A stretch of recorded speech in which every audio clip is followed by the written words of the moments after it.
Highways చాలా రోజులు ఈ వీడియో ఇవ్వాలి, బట్ స్కిప్ అయిపోతున్నా. ఈరోజు ఖచ్చితంగా ఇవ్వాలని డిసైడ్ అయ్యి అందుకు ఇప్పుడు చెప్తున్నా. అది కరాచీ, పాకిస్తాన్లో సింధ్ ప్రాంతం. వాస్తవానికి ఈ సింధ్ రాష్ట్రంలో ఆ బలూచిస్తాన్ ఉంది కదా, అక్కడ కూడా ఎక్కువ హిందువులు ఉంటారు. హిందూ దేవాలయం ఎప్పటికంటే మన మధ్య వీడియో కూడా ఇచ్చున్నాను కదా ఒకటి. ఇప్పుడు ఏంటంటే ఈ కరాచీలో కూడా, ఈ కరాచీ అన్న పేరేంటి, ఒక చేపలు పట్టే ఒక ఆమె ఉంటుంది, ఆమె పేరు మీద ఇక్కడ వచ్చిందనమాట. సరే, ఈ కరాచీలో హిందువులకి ఒకప్పుడు ఉండేవాళ్ళు, ఇక ఏమో తెలిసిందే కదా, ముస్లింలు, మత మార్పిళ్ళు, విధ్వంసం ఇంకా అవన్నీ నడిచిపోయాయి. బట్ ఆ కరాచీలో ఒక మార్కెట్ ఏరియా, అక్కడ ఒక శివాలయం ఉంది.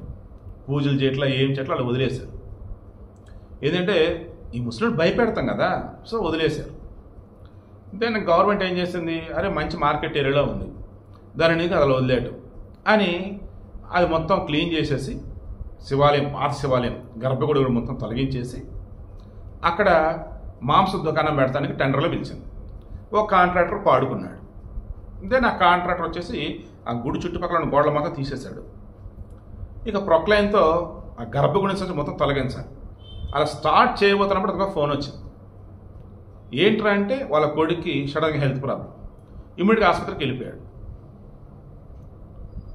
ఇక ఈ ప్రొక్లైన్కి సంబంధించి పనులు చేయమని చెప్తున్నప్పుడు ఆ ప్రొక్లైన్కి సంబంధించి అక్కడ వల్ల అవట్లా, వాళ్ళైతే తీసింది అని గర్భగుడి విషయంలో ఆ ప్రొక్లైన్ ఏం చేయలేకపోతుంది.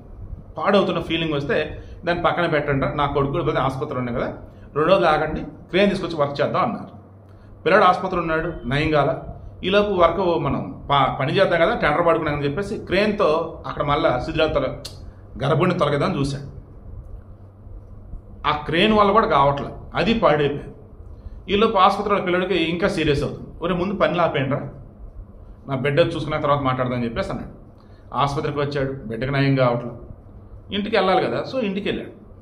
అలా వెళ్ళినటువంటి మూమెంట్లో అతను ఒక కళ, ఆ కళలో శివుడు కనపడి, నా దేవాలయం దగ్గర ఏదైతే చేసావో అన్నీ మళ్ళీ నీట్గా నువ్వే కట్టు, నా దేవాలయం జోలికి వస్తే బాగోదు అన్నట్టుగా శివుడు చెప్పాడని చెప్పేసి అతను కళలో అనిపించింది.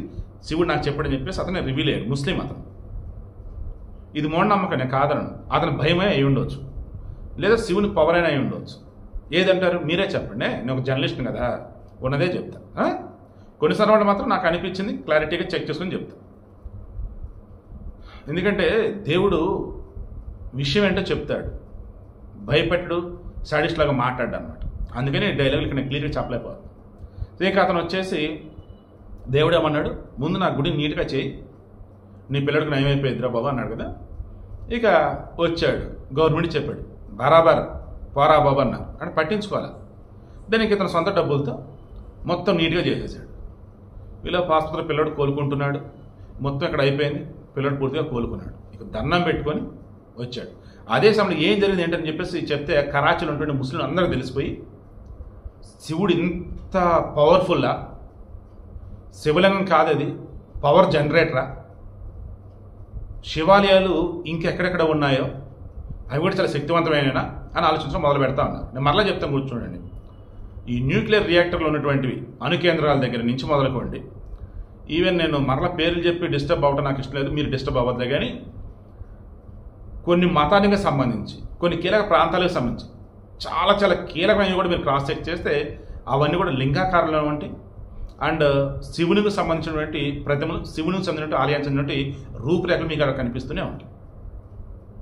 ఏమంటానంటే ఆదియు అంతం లేనటువంటి వాడు ఈ పరమశివుడు. ఆయన్ని ప్రపంచం అంతటా కూడా ఎక్కడో చోట ఏదో గ్రూపులో ఉంటూనే ఉంటాడు. అందుకే శివుడాజ్ఞ లేని చీమైన పుట్టదని అనేది అందుకే మోస్ట్ పవర్ఫుల్ అనమాట. ఈయన పవర్ సెంటర్ లాంటి వాడు శివుడు. శివలింగం కూడా అటువంటిది, చాలా శక్తివంతమైన మాట. అటువంటి శివుడి జోలికి వెళ్ళేసి పిచ్చి పిచ్చి కోతలు కూర్చున్న పనికి వాళ్ళని ఎదవలో ఇక్కడైనా మారండ్రా.